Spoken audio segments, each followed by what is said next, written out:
هل لك سر عند الله بينك أنت وبين الله ما أصاب من مصيبة.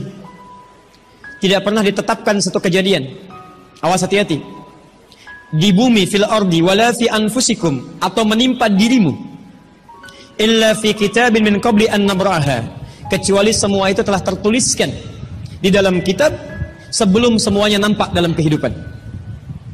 Ayat ini ingin memberikan gambaran bahwa semua kejadian-kejadian yang terjadi di muka bumi ini, termasuk dalam terkait aktivitas kita, termasuk dalam pencarian jodoh kita, semuanya telah tertuliskan, diatur oleh Allah Subhanahu wa taala. Singkatnya, semua ada dalam aturan Allah. Allah telah mengatur si fulan hidup sekian sekian sekian, meninggal sekian sekian sekian, rizkinya sekian, jodohnya akan mendapatkan sekian sekian sekian. Sebagian tidak bisa diikhtiarkan seperti ajal nggak ada ikhtiarnya. Anda tidak bisa ikhtiar untuk bisa menunda atau mempercepat ajal, langsung nggak bisa diintervensi. Sebagian ada yang harus diikhtiarkan, hukumnya sudah ada, cuman kita tidak tahu bagaimana dengan takdir yang telah Allah tetapkan. Maka untuk mendapatinya, maka ikhtiar kita untuk meraihnya. Maka ada sesuatu yang ditempuhnya dengan cara ikhtiar. Di antaranya ini jodoh. Allah telah tetapkan jodoh kita, diatur oleh Allah. Ini yang terbaik untuk kehidupan kamu. Tapi Allah merahasiakan kepada kita siapa jodoh yang dimaksudkan. Maka kita berikhtiar, yang dengan ikhtiar itu ada pahala didapatkan. Saya ulang, ada pahala didapatkan, ada kenikmatan dalam mencarinya. Bayangkan kalau kemudian nikah aja tiba-tiba tanpa ada pencarian. Antum gak akan pernah merasakan bagaimana nikmatnya ta'aruf, bagaimana nikmatnya mengenal, bagaimana mencari, bagaimana pahala bersabar, bagaimana nikmatnya berdoa, bagaimana istikharah dalam menentukan jodoh kita. Itu semua menghasilkan pahala dalam kehidupan kita. Maka yang pertama, lihat ketentuan Allah yang pertama, apapun ikhtiar yang telah Anda tempuh, maka semua ikhtiar ini tetap tidak akan keluar dari aturan Allah Subhanahu wa taala. Jadi kalau antum tadi sudah menunggu selama 4 tahun tanpa komunikasi, Masya Allah, sudah siap melamar, tiba-tiba Masya Allah dibalap oleh orang lain, kalah. Fokus. Maka bagaimana cara memahaminya? Perhatikan, ikhtiar yang Allah tetapkan dalam aturan yang dibuat tadi, boleh jadi tidak harus selalu menyampaikan kita pada tujuan yang kita inginkan. Karena aturan Allah itu ketika ditetapkan akan bersanding dengan maslahat bagi kehidupan kita yang menjalaninya. Ingat ini ya, ingat. Aturan Allah ketika menetapkan, fulan rezeki kamu sekian, fulan fisik kamu begini, fulan jodoh kamu si fulanah. Ketika Anda menempuhnya dengan ikhtiar, tidak harus kemudian Anda meraihnya sesuai dengan keinginan Anda. Contoh, maaf, Anda ingin misalnya sekolahnya ke ITB, Anda ikhtiar juara satu. Begitu tes di ITB tidak lulus, lulusnya ke IAIN. Misal, harap-harap ke ITB, masuknya ke IAIN. Harap-harap ke ITB, masuknya ke Unpad. Ketika Allah kemudian menakdirkan Anda, misal keinginan Anda ke Unpad, keinginan Anda ke ITB, tapi kemudian tiba-tiba beloknya ke Unpad, bagaimana memahaminya? Perhatikan, kadang jalan kehidupan yang telah Allah tetapkan bukan harus menentukan hasil sesuai dengan yang Anda inginkan, tapi Allah menetapkan sesuai dengan apa yang Anda butuhkan. Anda ingin ke ITB, tapi apa yang Anda dapatkan di ITB bukan maslahat buat kebutuhan Anda. Maka dibelokkan oleh Allah ke Unpad supaya Anda mendapatkan apa yang Anda butuhkan dalam kehidupan Anda. Karena Allah mengabulkan apa yang Anda butuhkan, bukan apa yang Anda inginkan. Saya ulang, Allah mengabulkan hanya apa yang Anda butuhkan, bukan apa yang Anda inginkan. Ada 3 jenis cara pengabulannya. 1, jika kebutuhan Anda sesuai dengan maslahat kehidupan Anda meminta.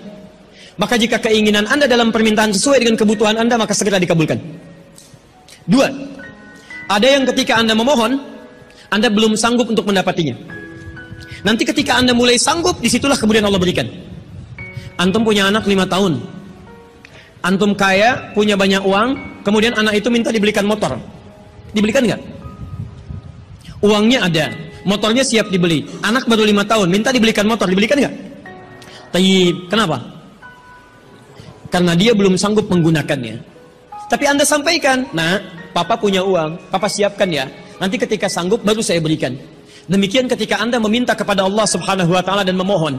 Maaf, Anda mohon, belum dikabulkan juga. Boleh jadi bukan Allah belum mengabulkan, tapi Anda belum siap untuk menerimanya. Contoh, Nabi Muhammad SAW berdoa kepada Allah supaya kiblat dipindahkan dari Masjid Al-Aqsa ke Masjidil Haram. Kapan berdoanya? Sejak di Mekah. Kapan dikabulkan? Saat ke Madinah. Kurang lebih 3 tahun baru dikabulkan. Quran surah kedua Al-Baqarah ayat 144, paling kiri sebelah bawah. Qad nara taqalluba wajhika fis sama' falanuwalliyannaka qiblatan taradaha fawalli wajhaka syatral masjidil haram. Muhammad, kami perhatikan engkau senantiasa menengadahkan wajahmu ke langit memohon, meminta. Lihat, maka mulai hari ini kami kabulkan doamu. Mulai palingkan kiblatnya dari Masjidil Aqsa ke arah Al-Masjidil Haram. Berapa lama Nabi berdoa? 3 tahun. Nabi Muhammad SAW berdoa 3 tahun baru dikabulkan oleh Allah. Kenapa baru dikabulkan? Karena pengalihan kiblat baru sesuai dengan kebutuhan umat Islam pada saat itu setelah 3 tahun. Nabi Ayub alaihissalam. Antum kenal Nabi Ayub? Kenal di mana? Kadang-kadang kenal Nabi Ayub. Luar biasa. Tadi malam di Dumai ada yang kenal Korun. Bulan lalu di Lampung ada yang kenal Fir'aun. Masya Allah. Di Pekanbaru kenal Nabi Ayub. Luar biasa. Itu siapa sebetulnya? Nabi Ayub itu diuji dengan penyakit luar biasa. Maaf, tadinya kaya, punya istri yang sangat cantik, anaknya 12. Hari yang bersamaan, hari pertama, maaf, diuji dengan harta semua habis. 1 hari. Hari kedua, anak semua meninggal. Hari ketiga, diuji dengan penyakit. Yang penyakitnya tidak akan pernah dialami orang setelahnya. Tidak juga dialami orang sebelumnya. Berapa diuji? 20 tahun. Beliau diuji 20 tahun. Apakah mengeluh? Tidak. Kata istrinya, kalau bahasa kita, papa kan Nabi. Angkat tangan papa, mohon kepada Allah. Mintakan sembuh aja, sembuh. Apa jawab Ayub? Berapa lama kita sehat dan senang? Kata istrinya, Masya Allah, 20 tahun. Berapa lama kita diuji begini? 7 tahun. Kata Ayub, nanti saja. Kalau usia ujian sakit sama dengan ujian sehat, sama-sama 20 tahun, baru saya memohon kepada Allah Subhanahu wa ta'ala. Anda bisa bayangkan, Nabi Ayub, Nabi, Rasul, dekat dengan Allah, jaminannya surga, surga tingkat tinggi, diberikan ujian 20 tahun, beliau bersabar dan tetap ibadah. Antum, Masya Allah, mahasiswa, baru semester 5, bukan Nabi, bukan Rasul, surga belum jelas, amalan masih berantakan, hisab masih menegangkan, surga belum ada jaminan, baru 4 tahun.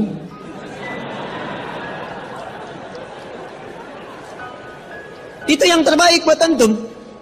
Yang terbaik. Jadi bukan berarti ketika Anda tidak mendapatkan dia, dunia hilang untuk Anda. Tidak. Banyak boleh jadi itu hanya titian ajaran dari Allah supaya Anda merasakan bagaimana nikmatnya ta'aruf. Supaya Anda belajar bagaimana mencari yang lebih baik lagi.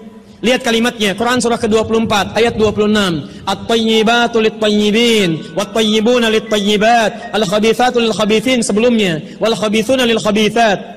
Yang baik akan ketemu yang baik lagi. Yang kurang baik bertemu dengan yang kurang baik lagi. Menurut Anda, dia yang terbaik untuk Anda. Menurut Allah, dia bukan yang terbaik untuk Anda. Yang untuk Anda, ada yang lebih baik lagi. Anda mau menghafal Quran, Anda mau menghafal hadis, maka Allah akan kirimkan kepada Anda yang bisa menjaga Quran dan hadis Anda. Kalau dengan 4 tahun belum bisa menjadikan Anda mendapatkan yang terbaik, tunggu. Karena yang terbaik itu lebih daripada yang mulia akan mendapatkan masa yang cukup panjang. Al-Bukhari menulis hadis 16 tahun, kitabnya abadi. Orang menulis kitab 16 hari belum tentu abadi. Jadi ketika Anda diminta menunggu dalam masa yang cukup lama, sebetulnya bukan masanya yang ditunggu, tapi di balik penungguan itu bukankah di situ ada pahala? Tadi Anda katakan Anda rajin berdoa, bukankah di doa itu ada pahalanya? Anda rajin tahajud, Anda bersabar, Anda bermohon, Anda istighfar. Jadi yang diinginkan oleh Allah dalam penantian 4 tahun itu bukan Anda menikah dengan calon Anda sekarang, tapi Anda mendapatkan pahala yang berlimpah. Dan dengan pahala itu Anda siapkan Quran Anda, hadis Anda untuk membimbing pasangan Anda berikutnya. Paham sampai sini? Baik, alhamdulillah. Jadi nggak usah kecewa ya, nggak usah kecewa. Baik, yang kedua, lihat kaidahnya supaya kita bisa sabar, ya, supaya bisa sabar. 2, Quran surah kedua ayat 286. La yukallifullahu nafsan illa. Tidak mungkin Allah menguji seorang hamba kecuali dia sanggup untuk mengatasinya. Tidak mungkin Allah menguji seorang hamba kecuali dia sanggup untuk mengatasinya. Tolong baca kalimatnya dengan baik ya. kalau Anda sedang punya masalah, seberat apapun itu, yakinkan kata Al-Quran, tidak mungkin masalah ini diujikan kepada Anda kecuali Anda sanggup. Jadi kalau Anda tidak sanggup, mustahil ujian ini dititipkan pada Anda. Jadi kalau Anda sekarang misal sedang punya ujian seberat apapun, itu tandanya cuman Anda yang sanggup, yang lain tidak sanggup. Makanya tidak diujikan kepada pemuda lain, cuman Anda, karena Anda yang sanggup menanggung bebannya. Orang lain mungkin sudah naik ke atas atap tuh, loncat, tidak. Anda tidak. Karena cuman Anda yang mampu, bukan orang lain. Ketika Anda mengatakan, ya Allah, kenapa mesti saya yang diuji? Kenapa mesti saya mengalami? Why me? Kata Allah, why not? Kenapa tidak? Cuman kamu yang mampu. Kamu yang harus dapatkan pahalanya, yang lain tidak. Cuman Anda yang jadi pemuda yang kuat, yang lain belum tentu. Tapi nggak usah terlampau bangga, langsung pulang dari sini bikin status. Memang cuman saya yang mampu. Masya Allah. Pekerjaan. Ya. Yang ketiga, tetap ikhtiar. Quran surah 49 ayat ke-13. Jadi jangan sampai, maaf, ya, peluang Anda tidak mendapatkan yang tadi Anda telah harapkan, menjadikan Anda putus dalam berikhtiar. Cari, masih banyak perempuan semuka bumi. Masa tidak ada yang cocok untuk Anda? Lihat, ya ayyuhan nasu inna khalaqnakum min dzakarin wa untha wa ja'alnakum syu'uban wa qabail lita'arafu. Hei manusia, kami ciptakan engkau laki-laki, ada perempuan jodohmu. Dan kami pisahkan berbeda-beda daerah. Ya, lihat syu'ub, beda daerah, RT, RW, lurah, kecamatan, kabupaten, sampai sedunia. Kalau nggak ketemu di satu RT, cari satu RW ya, yang nanya tadi. Kalau tidak ada satu RW, cari satu kampung. Masa nggak ada yang ketemu? Boleh menikah dengan perempuan sekampung? Tidak. Masa sekampung mau dinikahi? Tidak. Batas paling maksimal 4. Sekampung tidak pilih satu dari sekampung. Sekampung mau dinikahi, Masya Allah. Silahkan cari ya. Anda tadi masih kuliah kan? Silahkan cari. Barangkali ketemu di kampus ya. Boleh menikah dengan seorang anak yang sedang kuliah? Tidak, sedang kuliah masa dinikahi. Pulang dulu dari situ ya. Pulang dari kampus, baik-baik di rumah baru nikah. Ini di kampus mau dinikahi ya. Cari silakan. Nggak ketemu misalnya, mohon maaf ya, satu kecamatan, kabupaten. Nggak ketemu, beda provinsi. Anda orang Riau, mungkin jodoh Anda ada di Jawa. Cari, ta'aruf. Nggak ada di Jawa, ada di Sumatera. Nggak ada Sumatera, ada di Papua. Luas Indonesia terbentang 5.200.000 kilometer persegi luasnya. Kata Ahmad Mansur Surya Negara, pakar sejarah, dalam bukunya Api Sejarah, halaman ke-19, paragraf yang kedua, baris 1 sampai 3, paling kanan sebelah atas. Luas Indonesia itu daratnya 2 juta kilometer persegi, lautnya 3.200.000 kilometer persegi. Daratan dan lautan, Masya Allah, 5.200.000 kilometer persegi. Masa nggak ketemu? Pulaunya 13.677 pulau. Itu belum termasuk Pulau Gadung dan Pulau Gebang. Ada semua. Nggak ada di Asia Tenggara, nggak ada Asia Tenggara di Asia, nggak ada Asia Amerika, nggak ada Amerika di Eropa, nggak ada Eropa di Afrika. Masa nggak ada yang cocok? Kalau tidak ada, mungkin antum ahli surga, karena itu pun jodoh antum pun bidadari surga. Masya Allah. Tapi sebelum ke surga, baiknya menikah dulu di dunia ya.